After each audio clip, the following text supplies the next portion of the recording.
Assalamualaikum warahmatullahi wabarakatuh. Perkenalkan, nama saya Ahmad Fahri dari kelas manajemen 18B. Di sini saya akan menjelaskan mengenai studi kelayakan bisnis jasa fotografi Alplika Studio di Karawang. Nah, berikut ini merupakan identitas perusahaan yang akan dianalisis kelayakan bisnisnya. Pertama, nama perusahaannya yaitu Alplika Studio, pemilik perusahaannya yaitu Ahmad Fahri, jenis usahanya yaitu jasa, kegiatan usahanya yaitu fotografi dan branding, kapasitas usahanya yaitu 40 produk per bulan. Nah, untuk alamatnya berada di Ruko Green Village Blok 1, Jalan Barataraya, Desa Sukaharja, Kecamatan Teluk Jambe Timur, Kabupaten Karawang.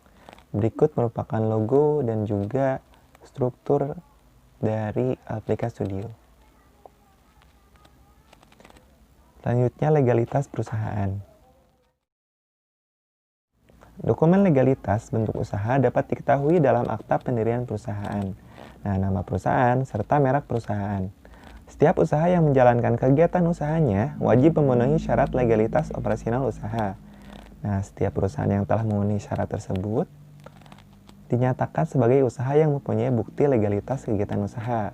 Nah, berikut ini merupakan aspek legalitas perusahaan disertai dokumen perizinan dan permodalan dari Alplika Studio. Pertama, bentuk perusahaan yang akan didirikan yaitu berbentuk perseroan komanditer atau CV, dan perizinannya, perizinan yang dimiliki yaitu ada nomor induk berusaha atau NIB, nomor pokok wajib pajak atau NPWP, izin mendirikan bangunan atau IMB, akta tanah, dan terakhir untuk modal dasar yaitu sebesar 200 juta dan modal disetor 150 juta. Selanjutnya kita masuk ke potensi usaha.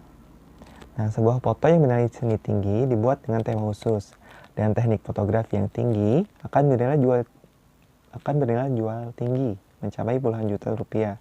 Selain memiliki nilai ekonomi yang tinggi, produk usaha fotografi dibutuhkan oleh berbagai masyarakat untuk berbagai kebutuhan, mulai dari lingkup individu sampai lingkup sosial yang sangat kompleks. Nah, semuanya membutuhkan hasil karya fotografi. Nah, produk fotografi ini dibutuhkan sebagai produk fungsional dan juga produk seni. Nah, usaha produk fotografi merupakan usaha yang membutuhkan kreativitas, seni, teknik, dan keterampilan fotografi yang tinggi. Nah, produk kreatif dan seni merupakan produk yang bernilai ekonomi tinggi. Usaha yang menghasilkan produk dengan nilai ekonomi yang tinggi akan membawa dampak kesejahteraan bagi pengusaha dan karyawan. Selanjutnya berikut ini merupakan perkiraan penjualan dari perusahaan selama 5 tahun. Nah, di tahun 2021 diperkirakan terjual sebanyak 480 paket. Dan selanjutnya terus bertambah. Di 2022 540 paket, 2023 600 paket, 2024 660 paket, dan 2025 sebanyak 720 paket. Nah, seiring waktu berjalan ini, perusahaan akan semakin dikenal oleh masyarakat, sehingga permintaan per tahun pun akan semakin meningkat. Nah, selanjutnya, hal yang dilakukan pertama kali adalah untuk melakukan segmentasi pasar. Nah, berikut merupakan kriteria segmentasi pasar. Pertama, yaitu segmentasi geografis. Nah, secara geografis, target yang disasar adalah para pelaku bisnis di daerah Karawang sebagai target utama cakupan pasar.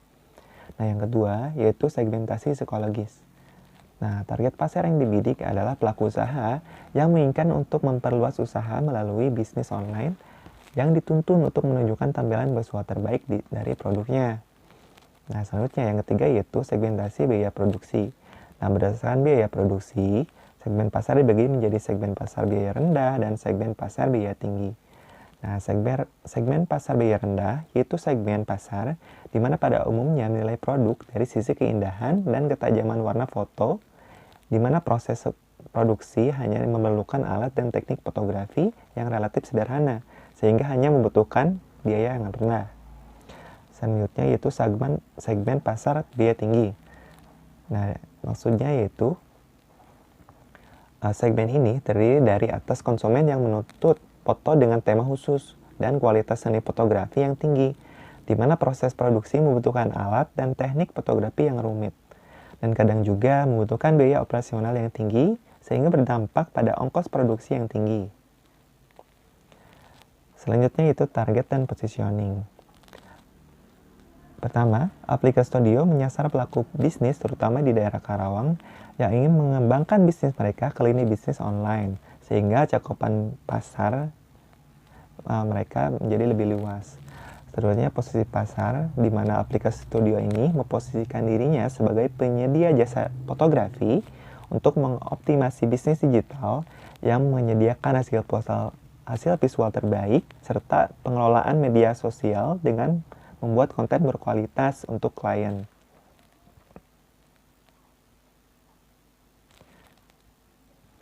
Nah, selanjutnya keberhasilan perusahaan dalam hal pemasaran terkait juga dengan keberhasilan dalam menentukan produk yang tepat, harga yang layak, saluran distribusi yang baik, serta promosi yang efektif. Nah, bauran pemasaran ini terdiri dari produk, harga, tempat, serta promosi ditetapkan dengan cermat oleh perusahaan agar kepuasan konsumen serta keberlangsungan usaha dapat terwujud. Hal pertama dalam bauran pemasaran yaitu produk. Foto yang dihasilkan oleh Aplikasi Studio memiliki ciri khas tersendiri dari masing-masing produk sesuai dengan tema yang diinginkan oleh klien. Foto yang dihasilkan juga memiliki kualitas dengan tingkat ketajaman yang tinggi dan dapat digunakan di berbagai media. Selanjutnya yaitu harga. Nah, secara umum, harga produk fotografi ditentukan dengan dasar kesepakatan antara fotografer dan klien atau konsumen, serta pajak yang harus ditanggung. Nah, kesepakatan ini harus dibuat secara tertulis dengan perjanjian yang memiliki kekuatan hukum. Selanjutnya yaitu tempat. Nah, Aplikasi Studio menyediakan tempat yang nyaman dengan berbagai fasilitas yang menggunakan sistem co-working space. Nah, adapun ruangan yang dirancang meliputi lobi, fotografi store, kantor staff, ruang meeting, ruang editing, galeri, communal lounge, ruang make up, ruang ganti, ruang foto polos dan tematik, toilet, dan ruang penyimpanan. Nah, selain itu, akses menuju studio mudah dijangkau dengan dilengkapi tempat parkir yang memadai. Nah, selanjutnya, bauran pemesanan selanjutnya yaitu promosi. Nah, Aplikasi Studio aktif melakukan promosi melalui media sosial dengan menyampaikan berbagai informasi seperti edukasi fotografi, penawaran spesial, dan ulasan mengenai paket unggulan. Selanjutnya yaitu cakupan produksi. Nah, sasaran pasar dari Aplikasi Studio yaitu menyasar pelaku bisnis di daerah Karawang yang menginginkan bisnis mereka untuk maju secara online. Dan selanjutnya yaitu jumlah produksi dari Aplikasi Studio yang diperkirakan selama 5 tahun ke depan yaitu sebesar pada tahun 2021 sebesar 480 paket, 2022 540, dan selanjutnya sampai 2025 sebanyak 720 paket. Nah, jumlah produksi per tahun ini akan terus mengalami peningkatan seiring dengan peningkatan kapasitas produksi perusahaan. Selanjutnya yaitu kebutuhan teknis. Pertama yaitu analisis lokasi. Nah, dalam menjalankan usaha, perusahaan menentukan beberapa pilihan lokasi yang akan dijadikan sebagai tempat usaha. Nah, di sini kita memiliki dari 3 indikator. Pertama, indikator teknis, indikator lingkungan, dan indikator demografi. Nah, dari indikator teknis ini disimpulkan bahwa diambil daerah Galuh Mas karena memiliki nilai aspek teknis yang paling tinggi dan menguntungkan.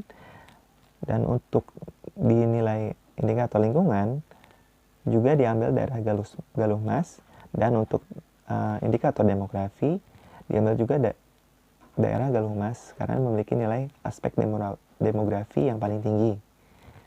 Oleh karena itu, maka perusahaan akan membuat usahanya di daerah Galuh Mas. Selanjutnya yaitu kebutuhan gedung kantor. Nah, gedung kantor dirancang dengan fasilitas yang lengkap dengan menggunakan sistem co-working space. Nah, adapun konsep perancangan berbasis co-working space ini dengan membuat ruangan yang terbuka sehingga terjadi interaksi dan kolaborasi untuk memicu munculnya gagasan serta ide baru. Nah, konsep ruangan bersifat open plan. Nah, penataan secara open plan ini akan memberi kesan ruangan-ruangan yang saling terhubung, sehingga mendukung konsep yang membaur dan interaktif. Nah, open plan ini diterapkan di ruangan dengan menggunakan pembatas ruangan berupa kaca jenis switch glass film yang dapat dibuat buram atau transparan sesuai dengan kebutuhan, sehingga kesan open plan tetap terasa tanpa mengganggu keprivasian. Selanjutnya yaitu peralatan produksi. Nah, peralatan produksi utama dari Altika Studio ini pertama yaitu kamera digital, selanjutnya lensa, filter, monopod atau tripod, baterai cadangan, alat pencahayaan, dan selanjutnya yaitu alat editing dan software.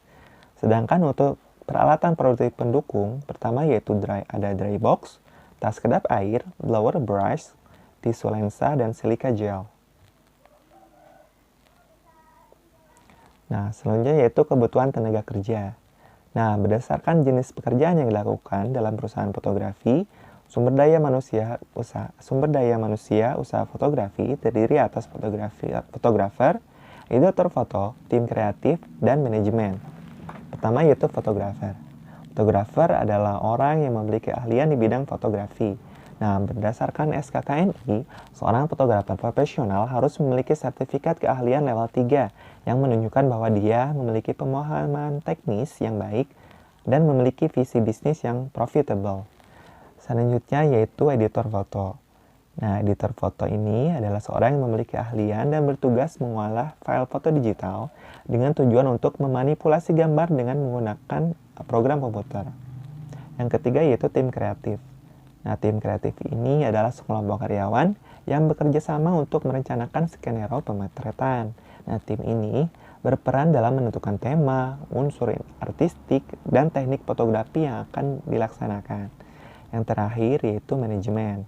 Nah, unsur sumber daya manusia dalam usaha fotografi berperan dalam target pasar yang akan dibidik dan budget yang diperlukan, SDM yang terlibat, dan pengelolaan proyek yang diperoleh. Manajemen juga berperan dalam mengelola aset usaha, baik aset usaha bergerak, yaitu alat produksi, aset usaha tidak bergerak, yaitu tanah dan bangunan, dan aset kekayaan intelektual atau hak cipta dan merek. Selanjutnya yaitu kelayakan investasi. Pertama yaitu perhitungan payback period.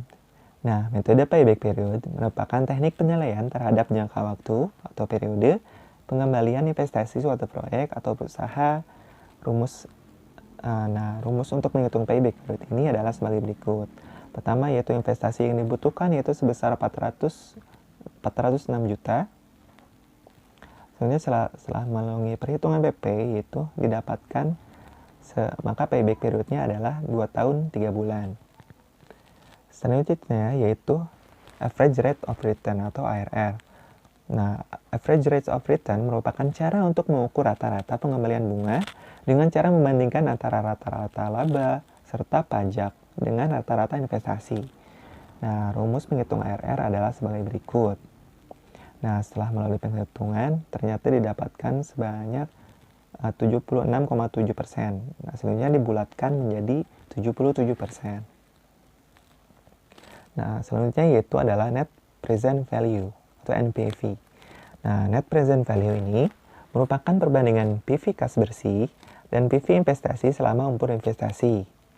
Nah, melalui perhitungan ini didapatkan NPV sebanyak 258.053.558 rupiah.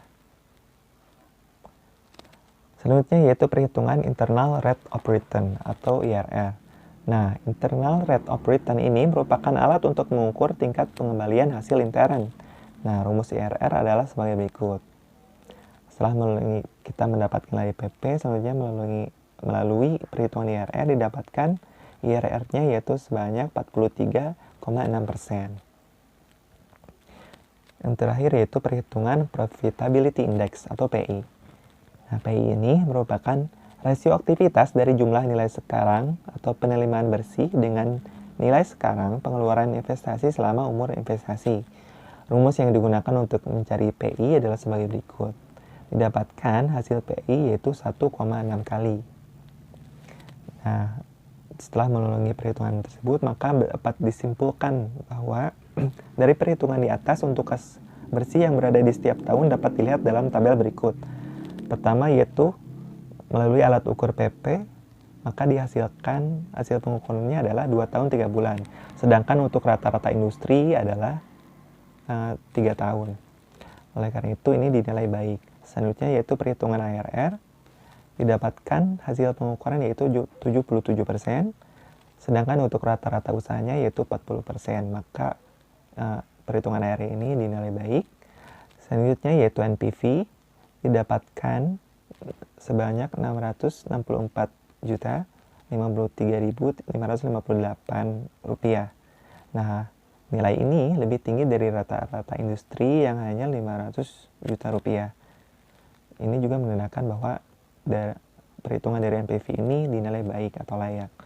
Selanjutnya yaitu perhitungan IRR, didapatkan melalui hasil pengukuran yaitu sebanyak 43,6%, lebih tinggi dari rata-rata industri yaitu sebanyak 25%. Maka IRR dinilai baik. Dan selanjutnya yaitu PI, melalui alat ukur PI didapatkan hasil 1,6 kali. Nah, sedangkan rata-rata industri yaitu 1,1 kali. Maka dari alat ukur ini dinilai baik. Nah, dilihat dari semua perhitungan dari kelayakan investasi ini, maka dapat dinyatakan bahwa Alphirka Studio ini layak untuk didirikan.